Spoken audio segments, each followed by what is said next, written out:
Good morning mga kaparmer. So nandito tayo ngayon sa kanlurang bahagi ng farm. Nagpapalinis tayo ngayon. Ito yung sinasabi ko na lilinisin ulit. Yan po, ang ganda po ng yung yan purple na kain nito, star apple. Malaki na po. Sa tingin ko maaga magbunga to kasi namamandak. Yan. Ayan yung rambutan natin. Malalaki na. Malapit na sa stage na pamumunga ito. Mga grafted po itong mga rambutan na to. RR variety. So nandyan yung ating nagagrass cutter. Ayan, mga rambutan. Sa alternate naman dito yung kakao. May kakao din tayo rito. Ganon din yung kasoy. Ayan, mga kasoy. So hitik sa tanim yung ating ginawa.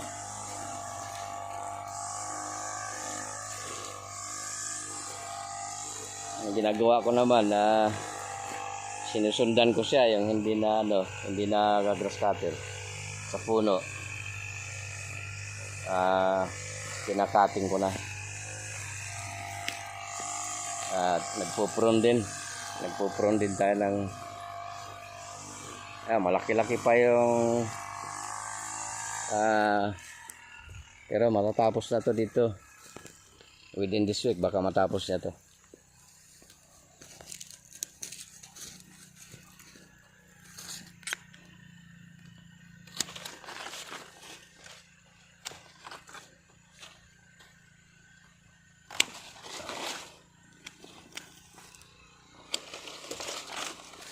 Ayan po, pinag-prune natin.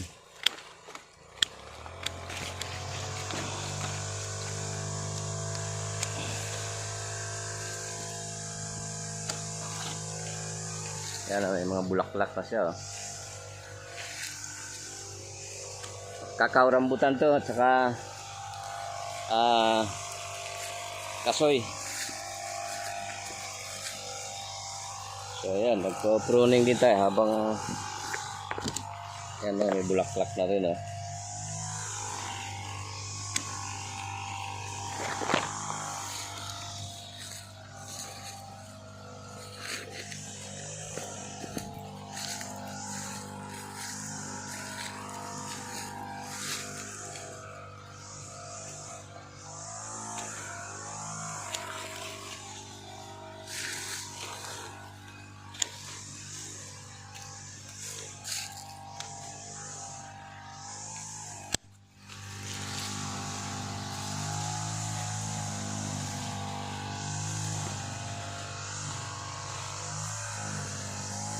Yan mga kaparmer, hitik na hitik sa tanim ito.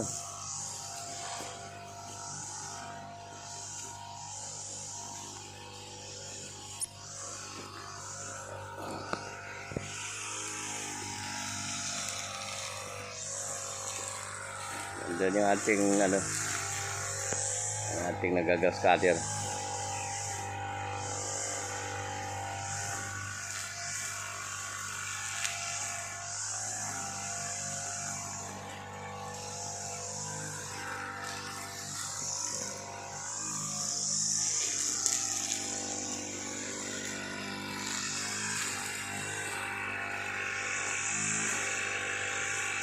Ayan.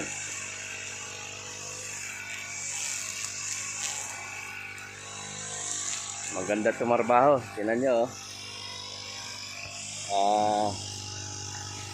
Lansado yung kanyang paggagrass cutter. Kaya nagustuhan ko yung trabaho niya.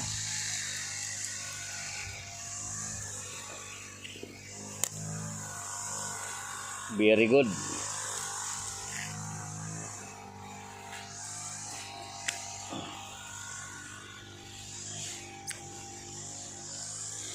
So, ayan o. Kakao. Tapos yun. Rambutan.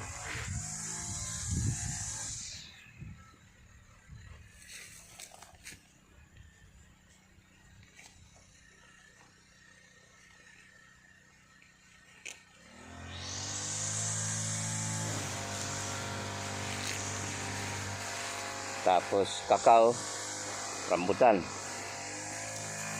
Sa pagitan ng ayan, meron dyan tayong dwarf na coconut. Ayan.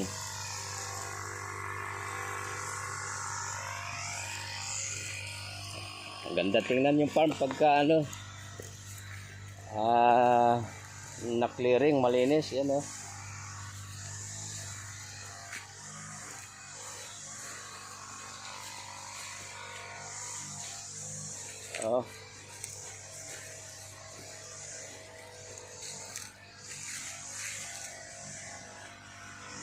The best. Ang ating rambutan oh.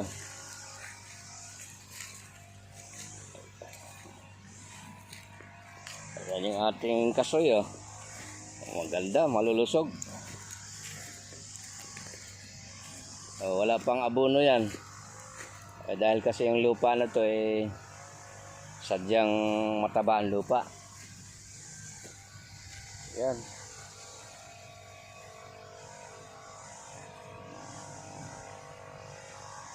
Naabot na niya hanggang doon sa taas. Akit tayo.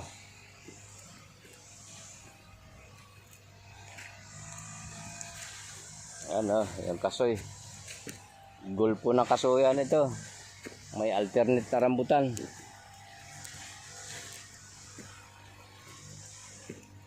At plano ko pa na pahabulan pa ito dito kasi dito porsyon. Yung porsyon dito walang kakao to. So, maglagay pa tayo ng kakao dyan sa pagipagitan ng mga yan. Hindi po mag-aawa yan. Parehas siyang mamumunga. Kasi nasubo ko na doon sa kabila. Para wala na masyadong espasyo dyan sa lupa.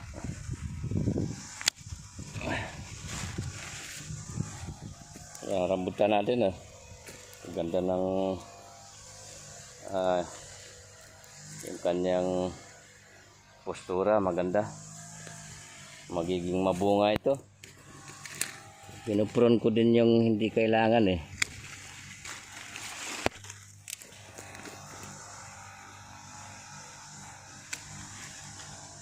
Yan.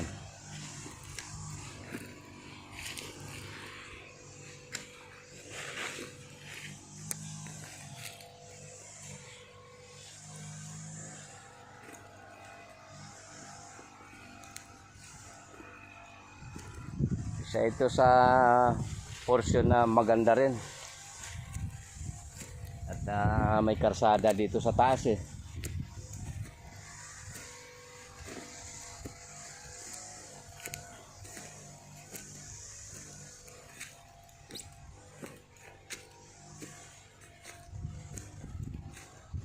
Yan po.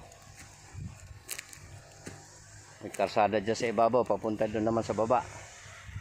Ay papalinis natin yan. Tingnan natin dito.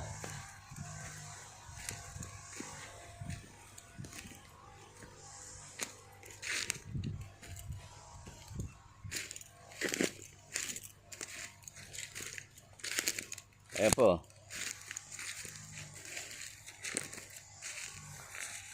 Karsada yan. Pwedeng yan. Papasok yung sasakyan dito. Kung 4x4. Pasok yan hanggang doon sa baba. So nandito na siya. Hanggang dito na siya eh. Baka within this week. Baka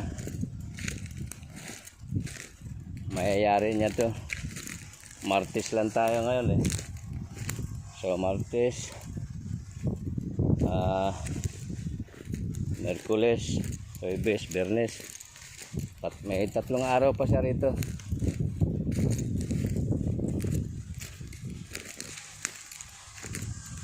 So yun, meron palang malaking bulb na saging dito. Yan, hindi na napusuan, oh. Kung napusuan sana ito eh, ano, ang ganda sana kinalabasan nito kung napusuan to. Yan, medyo mga payat tuloy.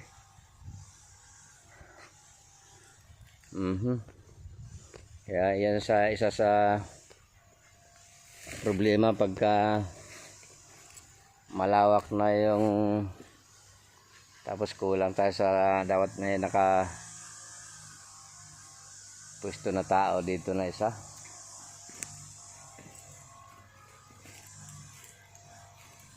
Ayun mga kaparmer, ayan, nandito, nandiyan siya sa baba. So update natin ulit na lang pagkatapos, pakita ko sa inyo. Ganun ang operation dito sa farm palagi. Dito na ako napapako talaga. Ngayon mga kaparmer, maraming salamat sa atin. God bless sa ating lahat.